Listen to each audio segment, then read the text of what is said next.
किसी का पोता फिल्म स्टार बन जाए, 4-5 फिल्में हिट हो जाएं और उसके बाद भी दादी ये कहे कि बेटा ये सब तो ठीक है, कोई अच्छी सी सरकारी नौकरी तो कर ले।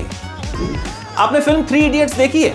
फिल्म 3 इडियट्स में आर माधवन का जो किरदार है फरहान कुरैशी, वो वाइल्ड लाइफ फोटोग्राफर बनना चाहता है, जबकि पापा चाहते हैं कि बेटा इंजीनियर बने। माधवन के साथ असल जिंदगी में भी यही हुआ था।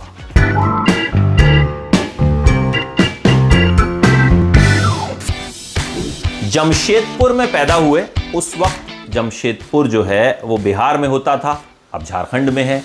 पापा टाटा स्टील में काम करते थे, मम्मी बैंक में काम करती थी, और एक तमिल ब्राह्मण फैमिली थी और चाहते थे कि बेटा कोई अच्छी सी सरकारी नौकरी करे, क्योंकि उनके लिए जिंदगी में सेटल होने का मतलब जो है वो यही था। देखिए, बचपन से ही बहुत शरारती थे। एक बार फैमिली में कुछ लोग आए तो क्या किया इन्होंने, उन्हें गन्ने के रस की जगह करेले का रस पिला दिया और बिल्कुल उसी तरह से तैयार किया। देखकर लोगों को लगा ही नहीं कि ये करेले का रस है, और उसके बाद सब करने लगे उल्टियां, और इन्हें आया बहुत ही मजा। कॉलेज में जब पढ़ते थे तो कोल्हापुर में एक बार एक स्टार नाइट्स हुई, बहुत सारे फिल्मी सितारों को बुलाया गया। ये अपने दोस्तों के साथ वहां पहुंच गए। तब पहली बार देखा कि अच्छा, फिल्मी सितारे ऐसे होते हैं। लगा कि यार अच्छा है तो, और इतनी अच्छी अच्छी लड़कियां भी देखने को मिल रही हैं। माधवन ने खुद बताई ये बात अपने एक इंटरव्यू में कि मैं तो इसीलिए देखने चला गया था। जब माधवन 16 साल के थे तो उन्हें एक रोटरी ऑलराउंडर प्रोग्राम के लिए विदेश जाने का मौका मिला। घर पर पता चला, मम्मी ने कहा ऐसे कैसे जा सकते हो, अभी तो तुम्हें पेपर देने हैं। बिल्कुल 3 इडियट्स जैसा सीन हो गया। माधवन बताते हैं 20,000 रुपए देने थे। पापा से कहा पापा प्लीज जाने दो, 1 ही साल का तो सवाल है। मम्मी परेशान, बेटा विदेश जाएगा, वहां विदेश में लोगों के साथ रहेगा, क्या होगा क्या नहीं होगा, क्या करेगा क्या नहीं करेगा। लेकिन खैर पापा ने कह दिया जा बेटा ले आ चेकबुक। पापा ने चेक काटा, माधवन विदेश गए। वहां विदेश जाकर विदेशी परिवारों के साथ वो रहे, और इसी 1 साल ने कहते हैं माधवन की जो जिंदगी है वो बदल दी। अब जब वापस आए तो माँ बाप चाहते थे कि माधवन अब पढ़ाई पूरी करें, इंजीनियरिंग करें, इंजीनियरिंग का एंट्रेंस दें, लेकिन माधवन थोड़ा सा लेट हो गए थे। जो 1-2 इंजीनियरिंग के एग्जाम दिए उनमें क्लियर नहीं हो पाए। फिर माधवन को उनकी मम्मी के कलीग ने कहा कि भाई तुम कोल्हापुर आकर पढ़ाई करो। माधवन वहां चले गए। अब वहां जब माधवन गए तो माधवन की अंग्रेजी से लोग बड़ा इंप्रेस हुए। उनके जो साथी थे वो कहते थे कि यार माधवन तुम एक काम करो, हम सबको ट्रेनिंग देनी शुरू करो कि भाई इंटरव्यू में जाएं तो कैसे बातचीत करें। तो माधवन ने ट्रेनिंग देनी शुरू की। पहले 5 लोग, फिर 10 लोग, फिर 50 लोग। माधवन की क्लासेस जो हैं वो बड़ी मशहूर हो गई। हॉस्टल में क्लासेस दिया करते थे।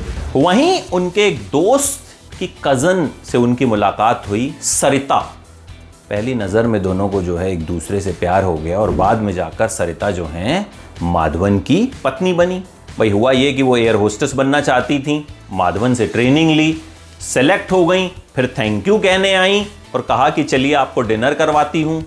और उसके बाद तो माधवन कहते हैं कि वो उनको पूरी उम्र डिनर ही करवाती आ रही है। अच्छा, ये क्लासेस चल रही थी और करीब 75,000 रुपए महीना माधवन इन क्लासेस से कमा लेते थे। फिर किसी ने कहा कि ऐसा करो बॉम्बे आ जाओ, यहां पैसा भी बहुत है और तुम खूब तरक्की कर लोगे।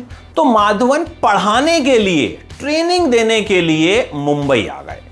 अब मुंबई आए तो एक दोस्त ने कहा कि भाई एक जगह मॉडलिंग करनी है, अपनी तस्वीरें दे दो। माधवन एनसीसी कैडेट रहे थे, बहुत शानदार। तो माधवन ने अपनी कुछ तस्वीरें जो हैं वो दे दी।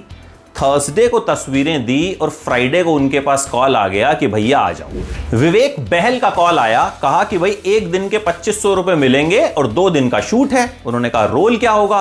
बोले कैदी का रोल होगा क्योंकि तुम वैसे ही दिखते हो। माधवन ने कहा चलो ठीक है, कोई बात नहीं भैया, पैसा तो मिल रहा है, कर लेते हैं। मेन इंटरेस्ट माधवन को यह था कि वहां शूटिंग के सेट पर उनको लड़कियां देखने को मिल रही थी। माधवन खुद कहते हैं कि इसी वजह से उन्होंने हां की थी। खैर जो भी था, यहां से किस्मत बदलने वाली थी। यहां जब वो शूट कर रहे थे तो उन्हें टोनी और दिया नाम के 2 डायरेक्टर्स ने देख लिया। वो सीरियल बनाना चाहते थे, बनेगी अपनी बात। उन्हें लगा कि लड़के में कुछ बात है। दिया ने उनसे कहा कि तुम एक काम करो, तुम हमारे पास ऑडिशन देने आ जाओ, माधवन ने कहा ठीक है आ जाता हूं। माधवन चले गए वहां ऑडिशन देने। वहां उनकी शूटिंग चल रही थी। लाइट कम होने की वजह से 6:30 बजे शूटिंग बंद कर दी। कैमरामैन ने कैमरा बंद कर दिया, पैकअप हो गया। माधवन बेचारे वहीं खड़े रहे मायूस से। दिया ने पूछा आप? उन्होंने कहा आप ही ने तो बुलाया था भाई ऑडिशन देने के लिए। तो दिया ने माधवन के चेहरे पे जो मायूसी देखी कि इस ऑडिशन के न होने की वजह से ये लड़का कितना मायूस है, उस वजह से दिया ने कैमरामैन को कहा कि अरे यार चलो ले लेते हैं इसका ऑडिशन। उन्होंने ऑडिशन लिया। माधवन ने उस ऑडिशन में शानदार परफॉर्म किया, वो सेलेक्ट हो गए और फिर उन्हें सीरियल मिल गया बनेगी अपनी बात। अच्छा, अब माधवन ने पैसे कमाने तो शुरू कर दिए थे और माधवन के मम्मी पापा को लगता था कि बेटा कोई माफिया वाफिया बन गया है क्योंकि पैसे तो मांगता ही नहीं है। एक बार माधवन के पापा के बॉस ने उनसे पूछा कि भाई बेटा कहां है आजकल, आपका दिखता नहीं है। तो माधवन के पापा को बड़ी शर्म सी आई, बड़ी हिचकिचाहट से उन्होंने कहा कि अरे वो पता नहीं कुछ सीरियल वीरियल कर रहा है, बनेगी अपनी बात। वो एकदम चौंके। पापा के बॉस बोले क्या बात कर रहे हैं, क्या क्या रोल करता है उस सीरियल में? माधवन के पापा ने बताया ये रोल। बोले अरे ये तो हम सबका फेवरेट है, अरे हमारी बात करा दीजिए इससे। उस वक्त पापा भी हैरान रह गए कि अच्छा बेटा स्टार बन गया है। लेकिन पापा ने फिर भी कहा कि नहीं ये सब तो ठीक है, थोड़े दिन बाद आके पढ़ाई करेगा, इंजीनियरिंग का एंट्रेंस देगा और कुछ अच्छा करेगा। मतलब तब भी पापा इस बात से खुश नहीं थे कि बेटा स्टार बन गया है। अच्छा, इसके बाद उन्हें सीरियल मिला सी हॉक्स, उसमें भी उन्हें खूब पसंद किया गया। और इसी दौरान जब वो एक एड फिल्म की शूटिंग कर रहे थे तो उन्हें एक कैमरामैन ने अपने पास बुलाया। दाढ़ी वाले कैमरामैन थे। बोला इनके बारे में पूछा तो माधवन ने बताया मैं ये हूं और ठीक है, बात खत्म हो गई। फिर माधवन ने किसी से पूछा कि भाई ये कौन है, तो बताया गया कि ये संतोष सिवान है जो मणिरत्नम के कैमरामैन हैं। माधवन मणिरत्नम के बहुत बड़े फैन हैं। वो चाहते थे कि बस मणिरत्नम एक बार दिख जाए मुझे। संतोष सिवान ने मणिरत्नम को माधवन के बारे में बताया कि ऐसे ऐसे एक लड़का है। माधवन उन दिनों इरुवर फिल्म के लिए हीरो ढूंढ रहे थे। इरुवर ऐश्वर्या राय की पहली फिल्म थी। माधवन को ऑडिशन के लिए बुलाया गया। माधवन बड़े खुश हुए कि चलो इसी बहाने मणिरत्नम से मुलाकात होगी। माधवन ने ऑडिशन दिया, रिजेक्ट हो गई। 2 साल बाद फिर से मणिरत्नम ने माधवन को बुलाया, एक तमिल फिल्म में साइन किया, फिल्म चली। फिर माधवन को धीरे धीरे फिल्में मिलनी शुरू हुई। 4-5 फिल्में जब उनकी कामयाब हो गई, वो ठीक ठाक सितारे बन गए, तो अपनी दादी से मिलने गए।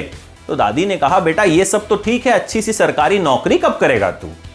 मतलब परिवार के लिए उनका स्टारडम अब भी कोई मायने नहीं रखता था। परिवार को यही लगता था कि जब तक अच्छी सरकारी नौकरी नहीं है ना, तब तक कुछ नहीं होगा। जब 3 इडियट्स बन रही थी तो माधवन ने राजू हिरानी से कहा कि भाई ये तो बिल्कुल आपने जो सीन बताया है मुझे, मेरे घर में ऐसा ही हुआ था, तो मेरी कहानी है। और माधवन ने फिल्म से पहले ही कह दिया था कि ये बहुत बड़ी हिट साबित होगी। माधवन दिया मिर्जा के साथ रहना है तेरे दिल में नजर आए थे और इसके बाद साउथ से निकलकर बॉलीवुड में भी उनका सिक्का खूब चला। सी हॉक से तो उन्हें पसंद किया ही जाता था, सीरियल से तो उनके फैन थे ही, लेकिन रहना है तेरे दिल में से उनकी फैन फॉलोइंग एक अलग ही लेवल पर पहुंच गई। और उसके बाद माधवन ने बहुत सी हिंदी फिल्में की और आज भी उनका जो चार्म है, उनकी जो स्माइल है, उनका जो स्वैग है, उसके न जाने कितने दीवाने हैं।